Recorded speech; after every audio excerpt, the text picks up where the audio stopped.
The Pokemon series has its fair share of strange mechanical quirks that clearly weren't intentional, especially in the older entries of the series. I'm sure we're all aware of Gen 1 Hyper Beam and how powerful that was, along with various other absurd interactions possible in the first generation of Pokemon. Most of these unintended mechanics are removed in the following game, but some players actually choose to return to these older games and play them competitively, with all the weird mechanics and glitches still in effect. Competitive players really know how to push these games to their limit, and sometimes that means taking advantage of these unintended mechanics in creative ways. Let's take a look at some of the weirdest and most interesting tricks you can pull off in competitive Pokemon's older generations. Subscribe to the channel urgently, or I will use Gen 1 Hyper Beam against the Pokemon Mankey. He will not survive.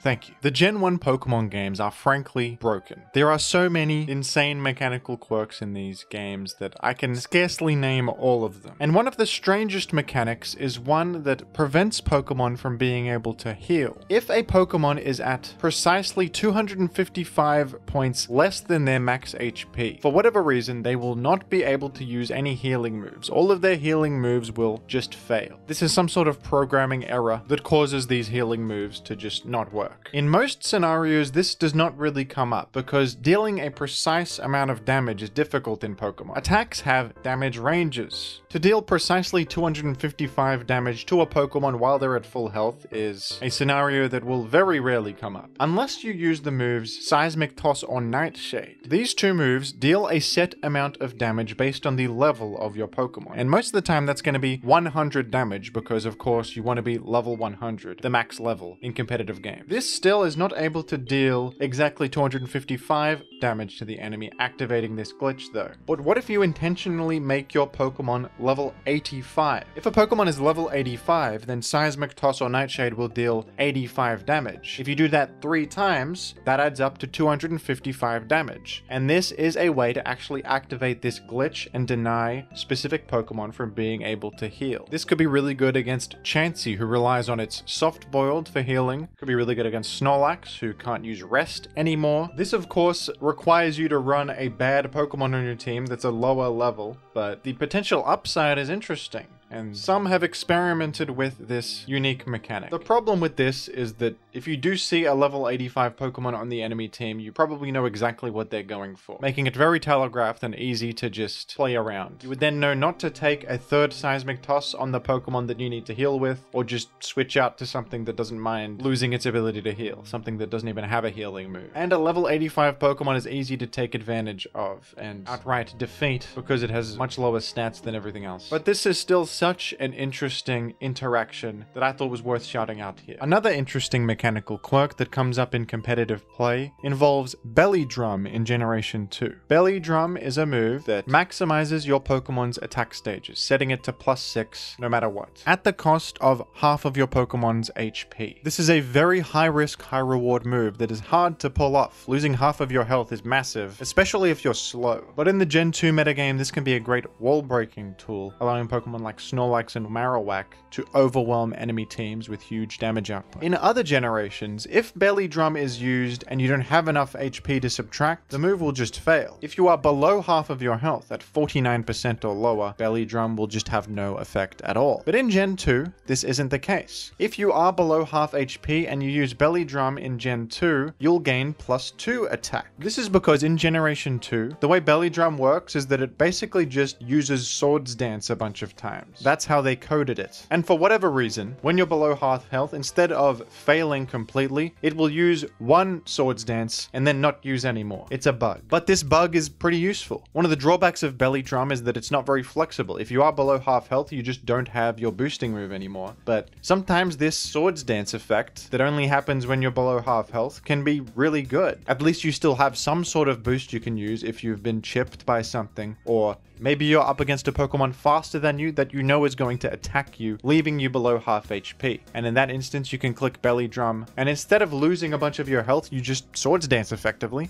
and that can scare them out. It can, in fact, lead to a KO, sometimes even a sweep. This is a really fun mechanic that I think is quite cool. I almost wish Belly Drum still did this so that you at least have a second way to use the move. And unlike the first example, this one actually comes up quite often. Another interesting mechanic in the Generation 2 and 3 3 games is involving the move Hidden Power. Hidden Power is a move that, in its base state, is a normal type attack. But this move can vary in its type and its power based on your Pokemon's IVs. IVs are hidden values that every Pokemon has that determine what their stats are. So basically, you can alter your Pokemon's IVs in such a way that Hidden Power can have the maximum power of 70 and whatever coverage move you need. This is commonly used on electric type Pokemon to be able to hit ground types with options like Hidden Power Ice or Hidden Power Grass. And it has a lot of useful applications as well. What's interesting though is that in Gen 2 and 3, the physical special split does not exist yet. So even though Hidden Power in later games is always a special attack, in Gen 2 and 3 it can be a physical attack depending on what type you use. Since bug type attacks are always physical in these games, Hidden Power Bug is a 70 power physical move. This isn't necessarily an unintended mechanic, it's just how Pokemon worked back then, but there is an unintended mechanic that stems from this lack of physical special split that I think is quite interesting. The move Mirror Coat is a move with negative priority, and after you take a special attack, you will deal damage to the enemy equal to double the damage that you just took. This is a useful way to get a surprise KO against enemy special attackers. But interestingly, if you use Mirror Coat against Hidden Power, even if it is a special attack, it will fail in Generation 2 and 3. If Zapdos uses Hidden Power Grass against you, for example, and you hit Mirror Coat, it just won't work. Why is that? Well, because Hidden Power in its base state is a normal type attack, the move Mirror Coat still considers it to be a physical move, because normal type attacks are always physical in these generations. For that reason, even if Hidden Power changes type based on your Pokemon's IVs, the move itself considers it a physical move, and Mirror Coat will fail. The move Counter is a physical counterpart to Mirror Coat. It will have the same effect, but it works against physical attacks. And because of this Hidden Power quirk, Counter considers Hidden Power to be a physical move, no matter what type it is. That means you can use Counter against special attacking Hidden Power types and it will work. This is really cool in my opinion, and it has a lot of useful applications that come up pretty often. In Gen 2, for example, Rhydon can run Counter and just barely live Hidden Power Ice or Hidden Power Water from Zapdos or Raikou. It can then use Counter and just hit them with a one-hit KO from the massive damage. So this allows Counter to not only be useful against physical attacks in a general sense, but also these specific hidden power types that are often used as coverage. This is a great option in Generation 3 for a lot of Pokemon because hidden power is usually used for grass, ice, and fire coverage. Not every Pokemon has attacks of these types. You can use this to your advantage. Counter is a great option on the Pokemon Forretress. You can counter a lot of physical hits like Rock Slide from Tyranitar, Earthquake from Metagross, Focus Punch, or other fighting type attacks. You've got great defenses and you can tank a lot of those hits and hit them back with big surprise damage. And Counter has the added benefit of working against Hidden Power Fire, which is a very common way to hit Forretress. Forretress is times 4 weak to fire, but with special defense investment, you can live a lot of common Hidden Power Fires from enemies and just surprise KO them back. This is fantastic against Celebi and Magneton, who often use Hidden Power Fire for Forretress. Swampert can also take advantage of this mechanic to use Counter against anything clicking Hidden Power Grass. If you have enough special defense investment, you can live Hidden Power Grass and get a surprise KO against enemies like Zapdos or Salamence. Even though this mechanic is obviously unintentional, I love the roll compression possible, allowing you to counter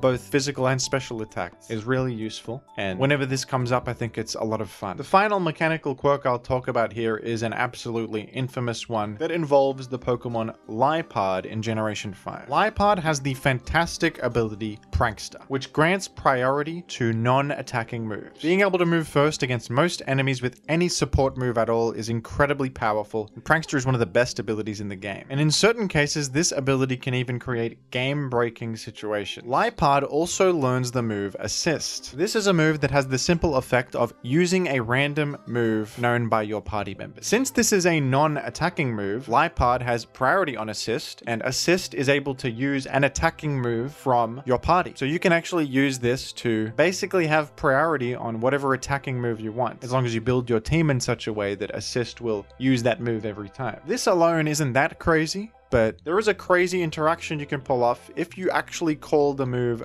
Dive with assist. Dive is not a very good move in competitive. It is a charge move, meaning it will attack on the second turn after being used. It does have the effect though of making you temporarily invulnerable. When you use the move, you will dive underwater and the enemy is unable to hit you at all. You will stay underwater until the next turn when you act, and then you emerge from the water and attack with dive. So Lipard can use assist, which allows it to call dive and have priority, making you invincible on the first turn. But then on the second turn, you will just attack with dive and then be vulnerable again, probably get KO'd by something, right? But what if Lipard has the item Lagging Tail equipped? Lagging Tail is an item that causes you to always move last in your priority bracket. This is usually pretty bad, you don't want to move last, but since Lipard is using assist, which is a non-attacking move, it has +1 priority. So you will be at a higher priority bracket and still have priority on dive for the first turn. But since you have a Lagging Tail equipped, on the second turn that you're using dive, you will remain invulnerable, move last, and then emerge from the water after your opponent acts. And this effectively makes Lipard invincible. You're invulnerable the first time you use dive and you act first against everything. And then you always move last on the subsequent turn, maintaining the invincibility for as long as possible. A Lipard using assist and dive over and over can just slowly defeat your entire team and you aren't able to hit them because they are invulnerable all the time. What's funny about this is that Purloin, the pre-evolved form of Lipard, can do the exact same thing. It has Prankster as well and assist, so that's all you really need. Your stats don't matter because you're just trying to activate this invincible interaction. So you can run Lipard and Purloin on your team to get the most out of this cheesy dive strategy. This strategy is not completely foolproof though. Any priority attack of your own will move first in the priority bracket, outrunning assist and dealing damage to the Lipard or the Purloin. And that's a pretty easy way to defeat this, whether that be a Scissor Bullet Punch or a Dragonite Extreme Speed. They will just get beaten easily by that. But not every team has a priority move on it, and if you happen to just eliminate their priority user, this will be unbeatable. This strategy actually caused the move assist to get banned from Generation 5 because of how uninteractive and matchup fishy it was. You're basically forced to run a priority move on your team to not lose to this, and it's not great to be forced into anything so that you don't lose to a cheese strategy. And that does it for today's look into some of Pokemon's weirdest mechanical quirks that have an impact on competitive play. Did I miss any interesting ones here? And what is your favorite unintentional mechanic in the Pokemon series? Mine is probably the hidden power counter mechanic. But let me know yours down below in the comments, and thank you for watching.